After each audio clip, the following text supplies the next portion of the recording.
First small और basic देखेंगे कुछ थोड़ा बहुत ऑर्गेनिक रिएक्शंस क्या होती है, ऑर्गेनिक रिएक्शन में क्या होता है एक्चुअली। ओके, सो जनरली अगर अपन रिएक्शंस की बात करते हैं तो वहाँ क्या होता है, कुछ रिएक्टेंट होते हैं जो कि प्रोडक्ट में कन्वर्ट होते हैं, उसी को अपन केमिकल रिएक्शंस बोलते हैं। रिएक्टेंट में जो भी केमिकल स्पीसीज होती है वो प्रोडक्ट में कन्वर्ट होती है, और वो कैसे होती है, मीन्स प्रोडक्ट एक्चुअली रिएक्टेंट्स रहते हैं, एक और प्रोडक्ट जो होता है उसमें होता क्या है, different arrangement of atoms than the starting molecule. जो भी स्टार्ट वाला मॉलिक्यूल था उससे थोड़ा बहुत इधर उधर बॉन्डिंग होके नया एटम्स अटैच होना या कुछ ग्रुप अटैच होना, उसी को क्या करते हैं अपन केमिकल रिएक्शन करते हैं। और प्रोडक्ट क्या रहता है, रिएक्टेंट से थोड़ा डिफरेंट रहता है, और इसी को अपन इन शॉर्ट में क्या कहेंगे, this is nothing but the redistribution of electrons.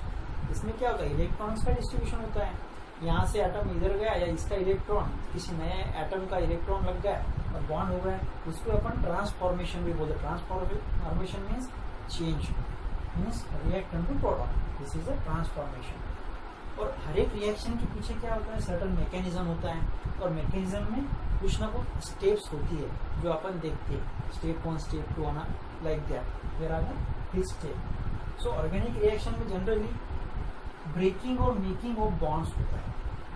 अगर बॉन्ड्स का ब्रेक नहीं हो रहा है और बन रहा ही नहीं है तो रिएक्शन होगी क्या, रिएक्शन का बेसिक प्रिंसिपल है breaking and making of the bonds.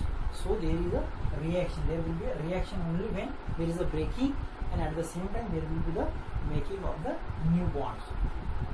आपको पता है कि कोहेरेंट बॉन्ड्स जनरली अपन डैश से रिप्रेजेंट करते हैं, और other pi bonds also like that we are representing it by a dash, and movement of electrons we can denote it by the curve arrows. ये जो एरो है पूरा arrow है, वो एक ऐसा आधा एरो है, फिश हुक के जैसा एरो जो रहता है, फिश हुक भी बोल सकते हैं उसको। इसमें क्या है, हेटेरोलिटिक फ्यूजन और होमोलिटिक फ्यूजन जो अपन देखेंगे। तो अभी जनरली पहला क्या है, केमिकल रिएक्शन जो भी होता है, ऑर्गेनिक रिएक्शन होता है, उसमें पहली स्टेप्स बनती है तो बॉन्ड फ्यूजन, क्योंकि बॉन्ड ब्रेक होना जरूरी है। बॉन्ड अगर ब्रेक होगा तो ही नया बॉन्ड बनेगा।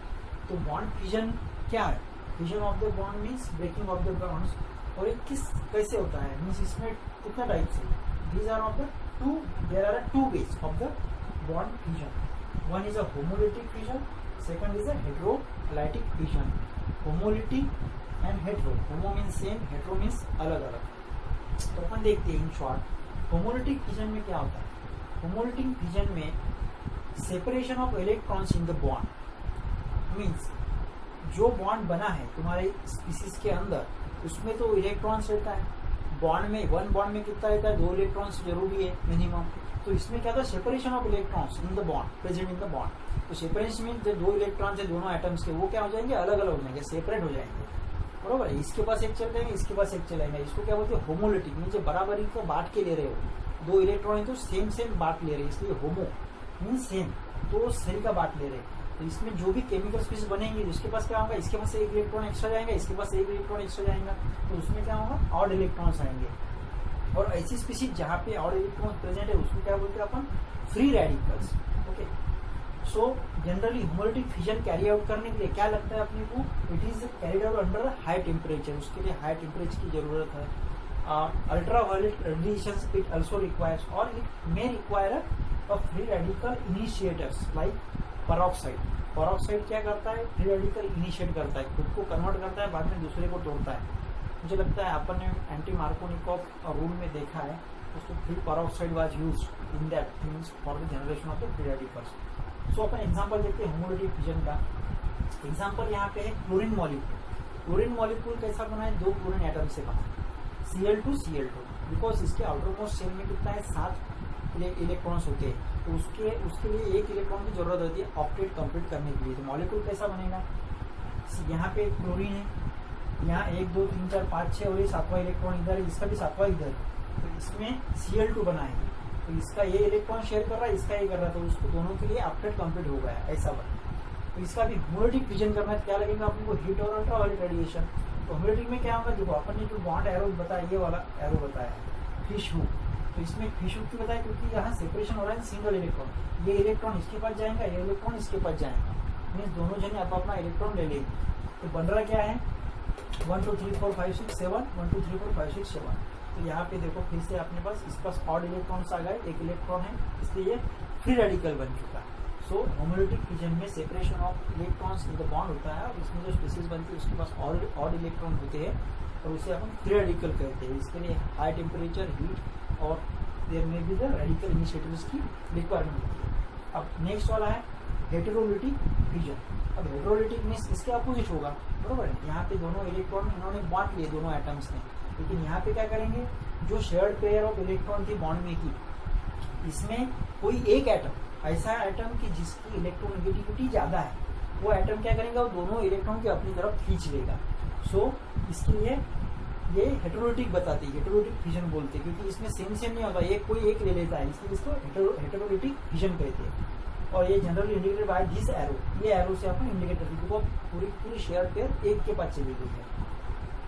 और हेटेरोलिटिक फिजन कैरी आउट करने के लिए और भी ज्यादा एनर्जी लगती है एज कम्पेयर टू होमोलिटिक फिजन्स, और it is obtained by the dipole interaction. जो डायपोल मीन्स डाय मीन्स दो पोल कब रहेंगे, पॉजिटिव नेगेटिव रहेगा तब। तो ऐसे पॉजिटिव नेगेटिव के बीच में का जो जिसकी एनर्जी रहती है उसको वो यूज होती है इसके लिए। अब फॉर्मेशन क्या होता है इसके अंदर, अब इसके अंदर आयन फॉर्मेशन होता है, मीन्स पॉजिटिव वाला, क्योंकि इसमें इलेक्ट्रॉन पूरा शेयर्ड पेयर ऑफ इलेक्ट्रॉन एक एटम रख लेगा तो उसके पास आएगा नेगेटिव चार्ज, और जिसका लैक हो जाएगा इलेक्ट्रॉन उस पर आएंगे पॉजिटिव चार्ज। तो जाहिर है कि उसमें आयन्स तैयार हो रहे, कुछ पॉजिटिव है कुछ निगेटिव है। सो इसको क्या कहते हैं अपन, दूसरा नाम इसको आयोनिक फिजन भी कहते हैं। So for example the first example is a tertiary butyl bromide. Tertiary butyl bromide में देखो इधर 3 मिथाइल ग्रुप है, कार्बन एटम है, कार्बन एटम और ब्रोमीन एटम में एक बॉन्ड फॉर्म हुआ है, उसमें दो, इसका एक इलेक्ट्रॉन इसका एक इलेक्ट्रॉन। अब इसमें जब एनर्जी वगैरह लगा इसके बाद इसका फिजन कैसा, हेटेरोलिटिक है। अब यहाँ ब्रोमीन एटम है, इसकी इलेक्ट्रोनेगेटिविटी ज्यादा है as compare to carbon atom. Electronegative means what, it is a tendency to attract the electrons towards one cell, जो जिसके पास जिसकी ताकत होती है वो अट्रैक्ट करने की, उसको इलेक्ट्रोनेगेटिव कहते हैं। तो ब्रोमीन की ज्यादा है, इसका क्या होगा, ये जो बॉन्ड बताया मैंने ये वाला एंगल है, इसके दोनों के दोनों इलेक्ट्रॉन इसके पास चले जाएंगे।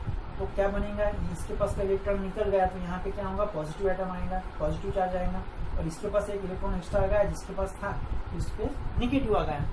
सो इसको देखो आपने देखा है कार्बोकैटायन। सो कार्बोकैटायन क्यों बोला है, क्योंकि cation means positively charge atom, और carbo means because carbon is there, so it is a carbocation. Next example देखो, ट्राइक्लोरोमीथेन, इट इज अ ट्राइक्लोरोमीथेन। यहाँ पे कार्बन एटम के 3 क्लोरीन है और एक हाइड्रोजन है।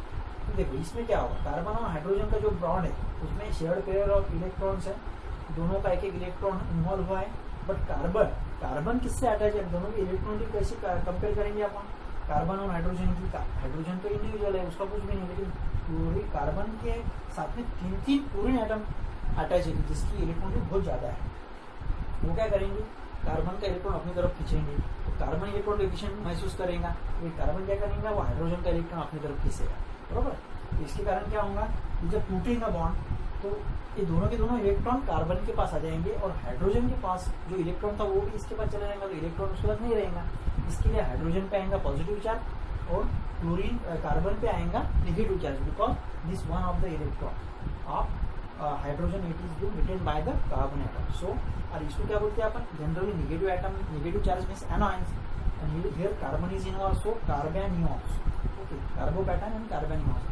देखो इसमें ऐसे आयंस फॉर्म होते हैं, इसलिए इसको आयनिक फिजन भी कहते हैं। So this is all about the bond fission of the organic chemical reaction.